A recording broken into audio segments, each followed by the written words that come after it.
So now that we're recording, we are only going to do 4 hot readings or lives this week because Friday is the day that we go into school and are going to be exchanging materials and stuff.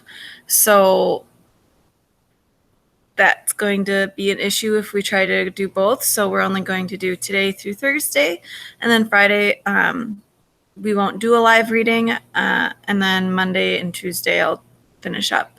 But today I wanted to show you a couple of options. So close that. Let's see, which one do I want to read today for you guys? I had it and I lost it. Where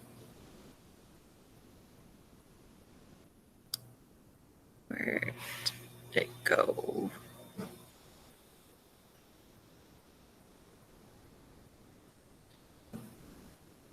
Which one did I choose? Oh, it was Divergent. Where's Divergent? There we go. All right. So this is another fun series that I absolutely have loved. I know I've done a lot of like historical fiction and dystopian type books, but those are typically the kinds of books that I love to read. So this is why I tend to do hot reads based on these types of books. But this is Divergent. It is so popular that it became a movie. There is a side series from one of the side characters' perspectives on things. I haven't read it yet. That's probably what I'm going to try and read this summer. I just got to figure out which one's first, second, third, that kind of thing. But the author actually whipped out quite a few side book spin-off series books based off of one of the like side main characters, and his name is Four. And so there's a series called Four that is a side series. So here is the little synopsis of the book Divergent, and it is a trilogy. So there are 3 books. So it's a novel inspired. The novel it inspired the major picture. Yep. Okay. This dystopian series set in a futuristic Chicago. So this is, remember, world falling apart. That's what dystopian means. How is the world rebuilding itself after it had like a huge falling apart? And this is in the future of Chicago. Has captured the hearts of millions of teens and adult readers. So if you are looking for like not too much of a higher level read, but still a good transition into middle school, these are some books that I would definitely recommend in middle school or this summer. So it says perfect for fans of the Hunger Games. So I read Hunger Games last week. Also The Maze Runner. So if you've read the Maze Runner series, both are dystopian type books. Divergent and the sequels, Insurgent and Allegiant, are the gripping story of a dystopian world transformed by courage, self-sacrifice, and love. Fans of the Divergent movie will find the book packed with just as much emotional depth and exhilarating action as the film, all told in beautiful, rich language. So it's got a little bit of like love, family things. There is a love interest if you do enjoy that. There's a lot of action. And of course, the futuristic dystopian concept of what is the thing that's going to ruin our world? What is our world going to look like in the future? That kind of thing, based on like one creative perspective. It says one choice can transform you. Beatrice Pryor's society, so this Beatrice Pryor is the main character, is divided into 5 factions. So when I think of the word factions, I think fractions. So essentially what they did is factions is a group of people, but they're split up into society. So if you have your society, you have 5 groups or types of people. There's candor, which is those who believe They are the ones that believe and value honesty. Abnegation, which are those who value selflessness, meaning do things for other people, not for yourself. You shouldn't be doing things for yourself. You should be doing them for other people. There's dauntless, which are the brave. They're typically like like what would be the soldiers, the army, the police force, the protectors. They're the ones who have the physical strength. Amity, which are the peaceful. They are looking for peace and tranquility. They are ones that will just kind of go with the flow, go with the breeze. And then there's, I believe also the Amity are also the ones that typically tend to be the farmers in this book, if I remember correctly. So they tend to go out, have the farm fields, work the farm fields, just be one with the earth kind of thing. And then the last one is the erudite, and those are the intelligent. They're the ones that study science. They're the ones that will advance society more with technology and those kind of things. So there's 5 different groupings, and the one choice that they're talking about here is it says Beatrice must choose between staying with her abnegation family. So she was born and raised in an abnegation family, a family who values selflessness, and or transfer to a different faction. So her choice will shock her community and herself. But the newly christened Triss, so she's going to go from Beatrice to then going by Triss, also has a secret. One she's determined to keep hidden because of this. In this world, what makes you different makes you dangerous. So I'm just going to explain a little bit of this first before I read a sample of it. With these 5 different factions, you grow up in one of the factions. So some of, like, a fifth of my class would grow up, say, being an abnegation. A fifth would be candor, So some people grow up in different types of beliefs. The other interesting part is in Chicago, in this city, the factions also have certain areas that they live. So all the abnegations live in the abnegation area or village area. The dauntless have their own area that they live. So it's very separated. So you grow up as a kid in one of these types of communities or factions. And when it comes to, I can't remember what birthday it is. It's like, I'm going to just say the 16th birthday. I can't quite remember on that one. But when it comes to like your birthday or a certain day or age group or grade level, something where you're upper teens, you go for this test. And it's not like a handwritten test. It is a test where they will, I can't remember if they inject a certain chemical in you to where you do the test mentally in your head and you can actually visualize what the character is seeing. So Beatrice, when she gets her test done, there's a ton of different scenarios that they make her go through mentally in her head. It's not a Q&A, question and answer. They are recording her responses, how she would react, because it's almost like a simulation in her head. And based on how she reacts to these different situations, she usually will be only one type of person.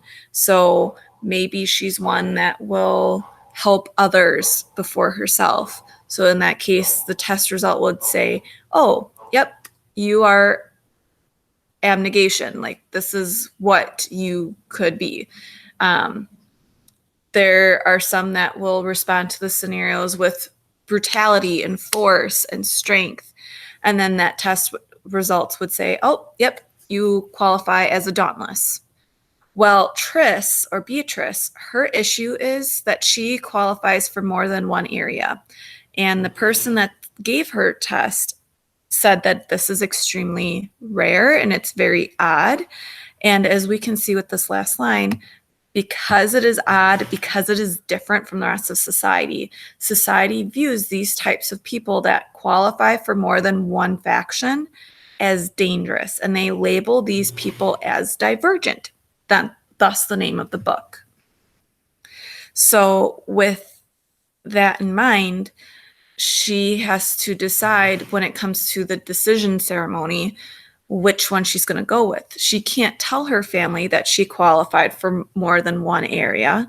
But typically, if you were normal, so she's got a brother as well that qualifies and does this test, he has to choose between abnegation or the one that he qualified for. And that's for everybody.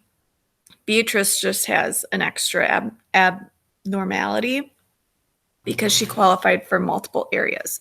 So I hope that kind of gives you a good background. I'm going to read a quick sample of it. But absolutely loved this series. I would recommend it. It's, again, this kind of styled book, dystopian, is one of my favorite types because it makes me think and wonder, oh, so this is what the world could come to. Or I see how the actions that we have today ruin what the future looks like for others. That kind of thing. Ooh, is there a way to make this larger? Oh, no, I liked it split. And there's reading settings.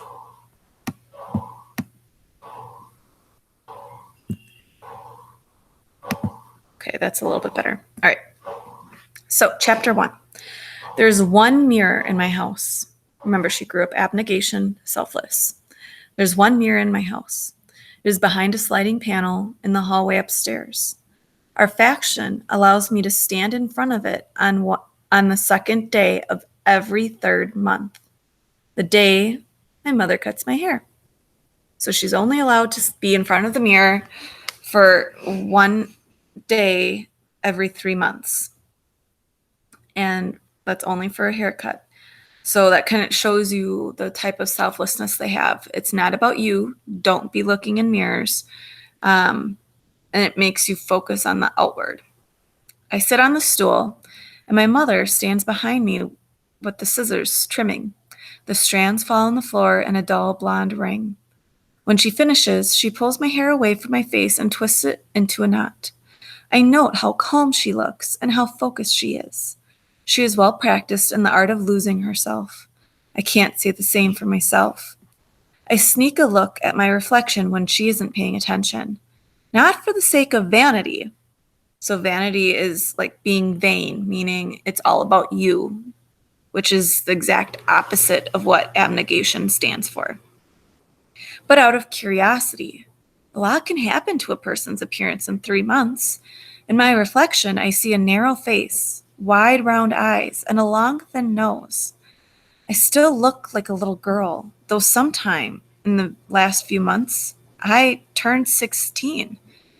The other factions celebrate birthdays, but we don't. It would be self-indulgent, so they frown on self-indulgent things, such as birthdays. There, she said when she pins the knot into place. Her eyes catch mine in the mirror.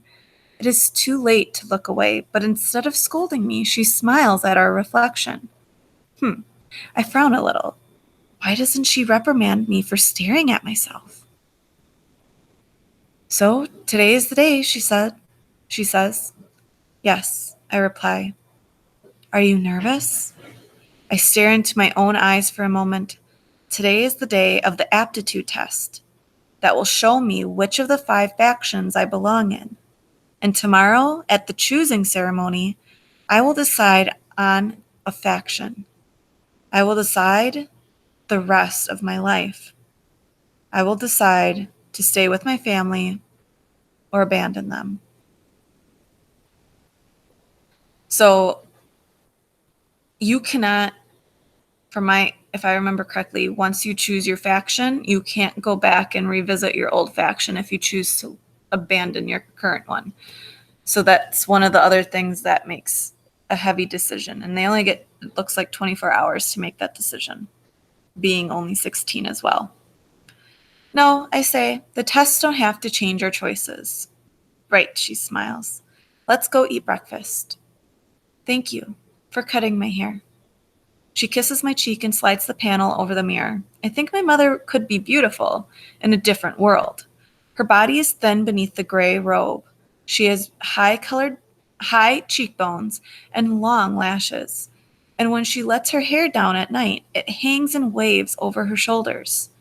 But she must hide that beauty in abnegation. We walk together to the kitchen. On these mornings when my brother makes breakfast and my father's hands skims my hair as and my father's hand skims my hair as he reads the newspaper, and my mother hums as she clears the table. It is on these mornings that I feel guiltiest for wanting to leave them. So she does not want to stay.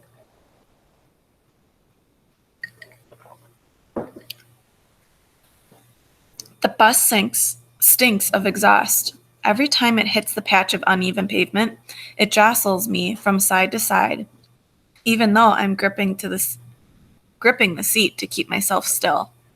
My older brother, Caleb, stands in the aisle, holding a railing above his head to keep himself steady. We don't look alike. He has my father's dark hair and hooked nose, and my mother's green eyes and dimpled cheeks. When he was younger, that collection of features looked strange, but now it suits him. If he wasn't abnegation, I'm sure the girls at school would stare at him. He also inherited my mother's talent for selflessness. He gave his seat to a surly candor man on the bus without a second thought. The candor man wears a black suit with a white tie, candor standard uniform. So as you'll see, each faction not only has a certain value that they value, but they also have like a color pattern that they stick to. So abnegation tends to wear more gray, and gray is more of a selfless color. Candor typically wears black and white, and you'll kind of pick up on different things. If you choose to read this book, you'll pick up on different colors that each one wears. Their faction values honesty and sees the truth as black and white. So that is what they wear. The gaps between the buildings narrow, and the roads are smoother as we near the heart of the city. The building that was once called the Sears Tower, we call it the Hub, emerges from the fog, a black pillar in the skyline. The bus passes under the elevated tracks.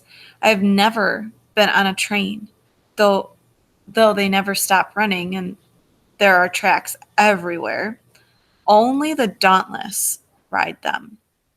So only the brave ride the trains because they never stop. They don't stop at train stations. They just keep going. 5 years ago, volunteer construction workers from Abnegation repaved some of the roads. They started in the middle of the city and worked their way outward until they ran out of materials. The roads where I live are still cracked and patchy, and it's not safe to drive on them. We don't have a car anyway. Caleb's expression is placid as the bus sways and jolts on the road. The gray robe falls from his arm as he clutches a pole for balance. I can tell from the constant shift of his eyes that he is watching the people around us, striving to see only them and to forget about himself. Candor values honesty, but our faction, abnegation, values selflessness. The bus stops in front of the school and I get up, scooting past the candor man. I grab Caleb's arm as I stumble over the man's shoes. My slacks are too long, and I've never been that graceful. The upper levels of the building is the oldest of the three schools in the city: lower levels, mid levels, and upper levels. Like all the other buildings around it, it is made of glass and steel. In front of it is a large metal sculpture that the dauntless climb after school, daring each other to go higher and higher. Last year, I watched one of them fall and break her leg. It was the one who ran to I was the one who ran to get the nurse. Aptitude tests today, I say. Caleb is not quite a year older than I am, so we are at the same year at school. He nods as we pass through the front doors. My muscles tighten the second we walk in. The atmosphere feels hungry, like every 16-year-old is trying to devour as much as he can get of this last day. It is likely that we will not walk these halls again after the choosing ceremony. Once we choose, our new factions will be responsible for finishing our education. Our classes are cut in half today, so we will attend all of them before the aptitude tests, which take place after lunch. My heart rate is already elevated. You aren't at all worried about what they'll tell you? I asked Caleb. We, we pause at the split in the hallway, where he will go one way towards advanced math, and I will go the other towards faction history. He raises an eyebrow at me. Are you? I could tell I could tell him I've been worried for weeks about what the aptitude test will tell me. Abnegation, candor, erudite, amity, or dauntless. Instead, I smile and say, not really. He smiles back, well, have a good day. I walk towards faction history, chewing on my lower lip. He never answered my question. The hallways are cramped, though the light coming through the windows creates an illusion of space. They are one of the only places where the factions mix at our age. Today, the crowd has a new kind of energy, a last day mania. A girl with long curly hair shouts, "Hey!" next to my ear, waving to a distant friend at a distant friend. A jacket sleeve smacks me on the cheek. Then an erudite boy in a blue sweater shoves me. I lose my balance and fall hard on the ground. Out of my way, stiff, he snaps and continues down the hallway. My cheek warms. I get up and dust myself off. A few people stopped when I fell, but none of them offered to help me. Their eyes follow me to the edge of the hallway. This sort of thing has been happening to others in my faction for months now. The erudite have been releasing antagonist reports about the abnegation, and it has begun to affect the way we relate at school. The gray clothes, the plain hairstyle, and the unassuming demeanor of my faction are supposed to make it easier for me to forget myself and easier for everyone else to forget me too. But now they make me a target. So I believe this, yep, erudite is wit, like the smart, intelligent type ones that value that. There was a report that came out saying negative things about the abnegation. And as you can see, a lot of abnegation are being pushed. They're being called stiffs because they're so stiff and trying to forget about themselves. I pause by a window in the E-wing and wait for the Dauntless to arrive. I do this every morning at exactly 7:25. The Dauntless prove their bravery by jumping from a moving train. My father calls the Dauntless Hellions. They're pierced, tattooed, and black-clothed. Their primary purpose is to guard the fence that surrounds our city. From what? I don't know. They should perplex me. I should wonder what courage, which is the virtue they value, has to do with a metal ring through your nostril. Instead, my eyes cling to them wherever they go. So as you can see, she almost watches them with an intense curiosity and makes me wonder why this faction out of all. Okay. So that's as much as I'm going to read today from this, but I, again, highly recommend this book. I am going to show you a few hot reads. I'm not going to read from them. I'll read the synopsis, but these are mainly hot reads that have the little headphones picture by them. So this is what I was talking about. 4 is one of the spin-off series. There's like multiple different ones. So, but let's see if I can find one as an example with the headphones right here. So Booked by Kwame Alexander. This is a audiobook. So actually the duration takes 2.5 hours. Of course, you can stop and pause it whenever you want, but it's really nice because it will read it to you. And it says this is one of the books that is done in a poetic format. And it is about a lot of Kwame's books are about sports. So The Crossover is another book that is about sports. So this one, Value, is talking about soccer, family, love, and friendship. Takes center stage as 12-year-old Nick learns the power of words as he wrestles with problems at home, stands up to a bully, and tries to impress the girl of his dreams. Very quick read, typically because of the format they come in. You can see if you want to actually read it, if it has it in like the digital format, but not all of them have that digital format or both formats of listening or actual ebook. Oh, so this one is available in ebook. If it isn't available, it would not be down here. Another example of an audiobook is Amal Unbound. This is a refugee book as well. So life is quiet and ordinary in Amal's Pakistani village. So this takes place in Pakistan.